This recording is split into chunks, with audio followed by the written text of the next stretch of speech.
Programang ito ay rated SPG. Striktong patnubay at gabay ng magulang ang kailangan. Maaaring may masiselang tema, lengguwahe, karahasan, sexual, horror o droga na hindi angkop sa Kahit saan nga magpunta itong ang si Mariano ay hindi niya nga matatakasan itong ang si Cardo. Huling-huli niya nga ito, ngunit hindi pa rin niya nga ito pinatamaan ng kanyang bala ng baril.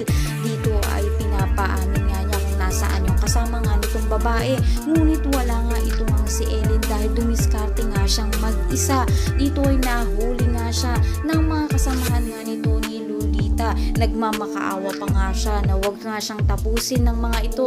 Ngunit dumating itong si Lolita at ito na nga ang kumitil sa buhay nito ni Ellen. Kaya naman gulantang ang lahat ng mga agila nang makita nga niya nakaratay na nga itong ang si Ellen. Galit na galit nga itong ang si Mariano at wala na ang kanilang anak pati Wala si na Ellen. ng pag-asa upang malaman pa nga nito nila Cardo ang katotohanan dahil na wala na ito nga si Ellen na maaaring siya nga dapat ang magbubunyag ng mga kasalanan nga nito. Kaya pakatutukan pa natin ang mga susunod na episode kung paano nga ba malalaman